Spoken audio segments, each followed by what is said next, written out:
پہلا پارہ سورہ بقرہ 14واں رکوع چل رہا ہے. اللہ تھا کہ زمین اور آسمان کو نئے سرے سے اللہ نے پیدا کیا، اور جب کسی کام کے ہونے کا فیصلہ ہوتا ہے تو کون کہتے ہیں وہ کام ہو جاتا ہے. یہ اللہ کی شان ہے. جس قدر اللہ کی عظمت اور بلندی ہے اس کا تقاضا یہ تھا کہ اس کا حکم سب تسلیم کر لیتے. اس کے باوجود جو لوگ نہیں جانتے وہ یوں تقاضا کرتے ہیں کہ اللہ نے ہم سے براہ راست بات چیت کیوں نہیں کی، ہمارے پاس کوئی دلیل کوئی نشانی براہ راست کیوں نہیں آتی. یہ تقاضا. وقال الذین لا یعلمون، اور ان لوگوں نے کہا جو نہیں جانتے، یعنی بعض ظاہر لوگ کیا کہتے، لولا یکلمنا اللہ، ہم سے اللہ خود بات چیت کیوں نہیں کر لیتا، ہمیں خود بول دیتا کہ فلانے کو میں بھیج رہا ہوں ان کی بات مان لینا. لولا کیوں نہیں، یکلمنا ہم سے کلام کر لیتا. یہ ان کا لہجہ کیوں ایسا ہے؟ کیونکہ وہ بات جاہل ہے، وہ اللہ کی قدر نہیں کر سکتے، اللہ کی معرفت ان کو حاصل ہے. یعنی جس طرح اللہ کا کلام کسی پر آیا ہے وہی کلام ہم سے اگر ہو جاتا تو ہم اللہ کی بات کو مان کر یقین کر لیتے. لولا یکلمنا اللہ او تأتینا آیا، یا کم سے کم کوئی نشانی آ جاتی. نشانی سے مراد کیا تھی؟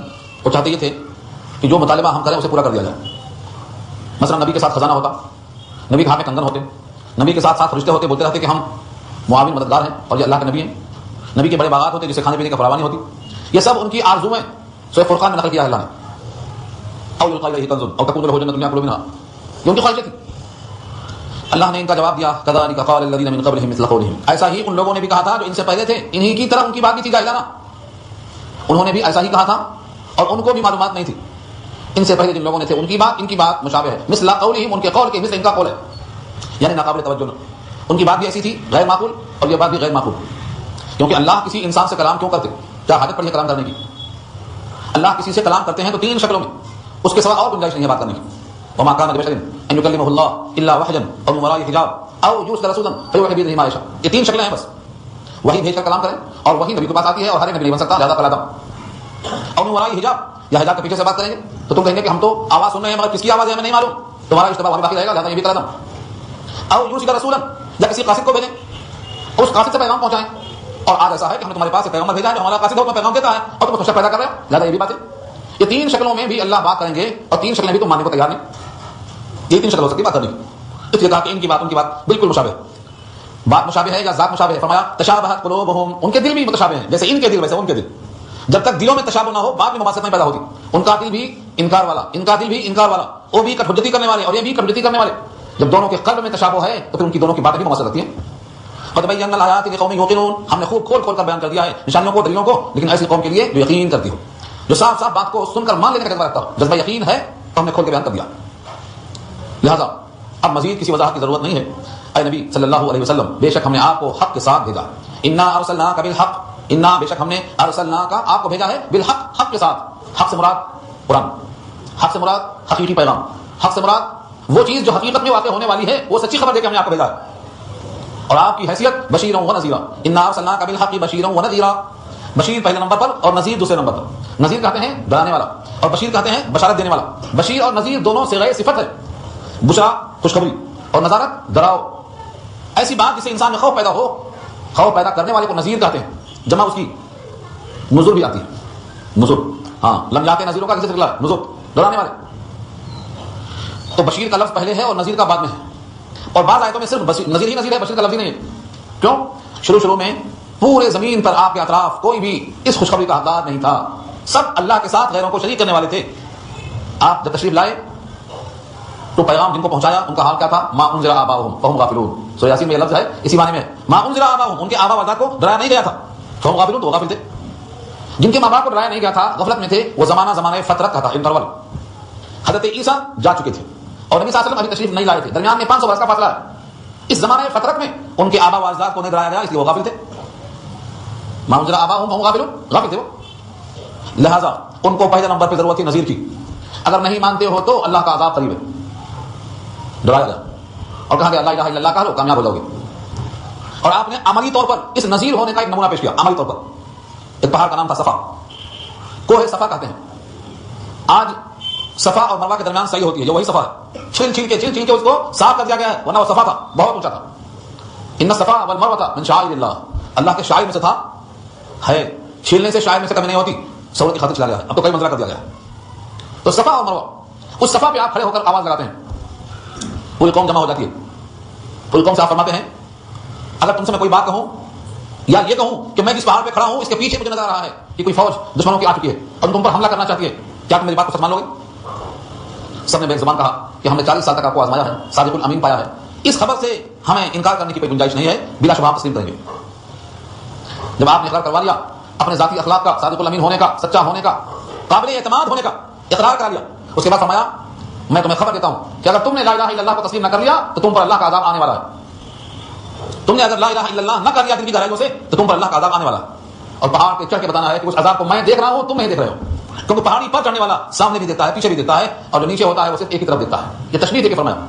ابو لہب جو رشتے میں چچا لگتا ہے کہتا ہے تب لک الہذا جماعتنا، نعوذ باللہ من ذلک، سخت جملے میں کہتا ہے تب لک الہذا جماعتنا، بربادی ہو تمہاری، کیا تم نے اسی خاطر جمع کیا تھا ہم سب کو؟ اسی کے جواب میں تبت یدا نازل ہو گئی، تب لک نہیں، تبت یدا ابی لہب، ابو لہب کے ہاتھ خراب ہوں گے۔ جواب دیا اللہ نے سورہ لہب کے اندر۔ یہ کیا ہے؟ یہ نذیر ہونے کا ہے، یہ نذیر ہونے کا آغاز ہے۔ سن 10 ہجری میں جب سارا جہان جمع ہے اور آپ کا دنیا میں رہنے کا آخری وقت ہے، لوگوں سے پوچھتے ہیں یہ بتاؤ میں تم تک پیغام پہنچا دیا کہ نہیں پہنچا دیا؟ پوری قوم کا بھی پہنچا دیا، پوری قوم کا بھی ہے۔ ادیت الامانہ وبلغت الرسالہ ونصحت الامہ، آپ نے خیرخواہی کی، پیغام پہنچا دیا، ہمیں پوری طرح سے آپ نے آگاہ کر دیا۔ تو جن لوگوں نے اس پیغام کو تسلیم کر لیا ان کے ہاتھ میں آپ بشیر ہیں، جنہوں نے آپ کی بات کو رد کر دیا ان کے ہاتھ میں آپ نذیر ہیں، اور آپ کے امتیوں سے سلسلہ جاری ہے۔ جتنے لوگ امت کے پیغام پہنچانے سے اسلام قبول کریں گے ان کے ہاتھ میں بشیر ثابت ہوں گے آپ، اور جو آپ کی بات کو رد کر دیں گے ان کے ہاتھ میں آپ نذیر ثابت ہوں گے۔ تو آپ کا یہ دونوں موقف آج بھی ہے اور قیامت تک رہے گا۔ انا ارسلناک بالحق بشیرا ونذیرا، بے شک ہم نے آپ کو بھیجا ہے خوشخبری دینے والا اور لوگوں کو ڈرانے والا۔ ولا تسألوا عن اصحاب الجحیم، یہ تسلی ہے اللہ کی طرف سے، اور آپ نہیں پوچھے جائیں گے جہنم والوں کے بارے میں۔ نبی کو ملال تھا کہ میں ان پر نگہبان بنا کر بھیجا گیا ہوں، اگر یہ میری بات نہیں مان کر جہنم میں جائیں گے تو اللہ پوچھیں گے کہ آپ کو میں نے رہنمائی کے لیے، ہدایت کے لیے، راستہ بتانے کے لیے، جہنم سے بچانے کے لیے بھیجا تھا، یہ پورے جہنم میں جا رہے ہیں، آپ کا جواب دیجیے۔ فرماتے ہیں آپ کے ذمہ نہیں ہے، ولا تسألوا عن اصحاب الجحیم، آپ سوال نہیں کیے جائیں گے، دوزخ میں جانے والوں کی طرف سے بات پوچھ نہ ہوگی آپ سے۔ تسلی کیوں دی؟ ضرورت کیا تھی؟ کیونکہ نبی صلی اللہ علیہ وسلم سمجھتے تھے میرا منصب ہے بشیر اور نذیر، میری ذمہ داری ہے یہ۔ قرآن نے کہا ہے ایک مقام پر آپ اتنا کڑتے تھے، اتنا بھولتے تھے، لفظ ہے قرآن کریم کے فلعلک باخع نفسک، بس لگتا ہے کہ شاید آپ اپنے آپ کو بھلا لیں گے، جس طرح سے آدمی کسی غم میں گھلتا ہے، اندر اندر کڑتا ہے، مضطرب اور بے چین ہوتا ہے۔ اگر کسی کا بیٹا بے راہ روی پہ چل گیا تو باپ کتنا کڑتا ہے۔ ساری کائنات کے انسانوں کی فکر لے کر راتوں میں آپ جگتے تھے، اللہ کے سامنے اپنے باتوں میں تاثیر کی طلب مانگتے تھے، لیکن جن کے حق میں ایمان مقدر نہیں تھا وہ ایمان کیسے لے آتے؟ کچھ لوگوں تو اللہ نے پیدا کیا ہے، میں نے پہلے بھی کہا تھا، ابو جہل کے حق میں نہیں تھا، ایمان نہیں لایا۔ ابو جہل کے بیٹے اکرمہ کے حق میں ایمان تھا، ایمان لے آئے، رضی اللہ تعالیٰ عنہ بن گئے۔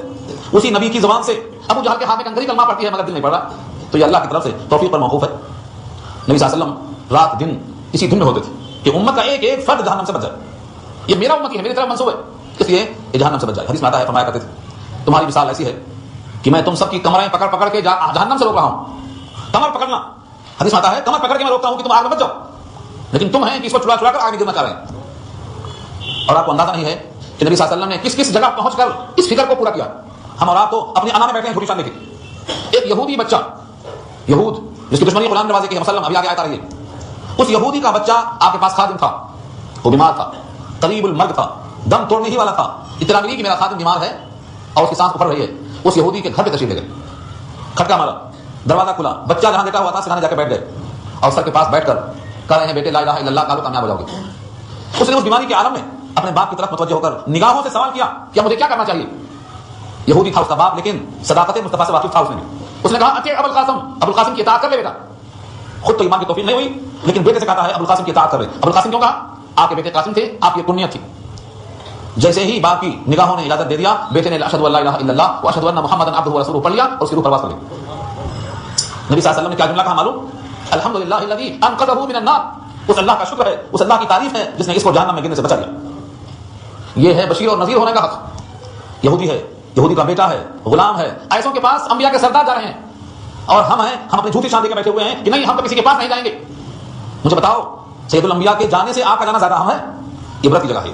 ابو جہل کے پاس گئے ہیں سید الانبیاء، ہمیں یہ سبق ملتا ہے کہ ہم اپنی انا کو چھوڑیں اور جہاں بھی گمراہی ہو وہاں پہنچ کر اللہ کا پیغام پہنچائیں۔ بندہ ایمان والا ہوتا ہے کہ نہیں ہوتا ہے ہم سے نہیں پوچھا جائے گا کیونکہ مصطفیٰ سے پوچھا جا رہا ہے، لیکن اجر ملے گا اگر تمہارے ذریعے سے ایک اسلام میں داخل ہو جائے، ایک بندہ اللہ کا بندہ، مضبوط اللہ کا بندہ ہو جائے تو 100 سرخ اونٹ ملنے سے بہتر ہے، 100 سرخ اونٹ۔ لیکن ہم سے نہیں پوچھا جائے گا کہ وہ جہنم میں کیوں گئے۔ ولا تسألوا عن اصحاب الجحیم، جہنم والوں سے متعلق آپ سے پوچھ نہیں ہوگی، لیکن اگر آپ نے محنت کی ہے تو آپ کو اجر ملے گا۔ تو بشیر اور نذیر ہونے کا آپ نے ہر لمحے میں حق ادا کیا۔ پوری امت نے اقرار کیا، جب پوری امت نے اقرار کر لیا تو آپ نے فرمایا اللہم اشہد، اللہ تو گواہ بن جا۔ یہ پورا مجمع اقرار کرتا ہے کہ میں نے حق پہنچا دیا۔ اس کے بعد اس مجمع کو جس نے اقرار کیا تھا کہ آپ نے پیغام پہنچا دیا، یہ کام لگا دیا نبی صلی اللہ علیہ وسلم نے کہ میں نے تم تک پہنچایا، اب تم ان تک پہنچاؤ. فَلْيُبَلِّغِ شَاهِدُ الْغَائِبِ، تم میں جو حاضر ہیں وہ غائب تک میرا پیغام پہنچا دیں. مجھے بتاؤ اس پیغام کے ذمہ دار آپ ہیں نہیں ہیں؟ دل پہ ہاتھ رکھ کے سوچو. نبی صلی اللہ علیہ وسلم نے ان سے کہا کہ تم کو میں نے پہنچا دیا،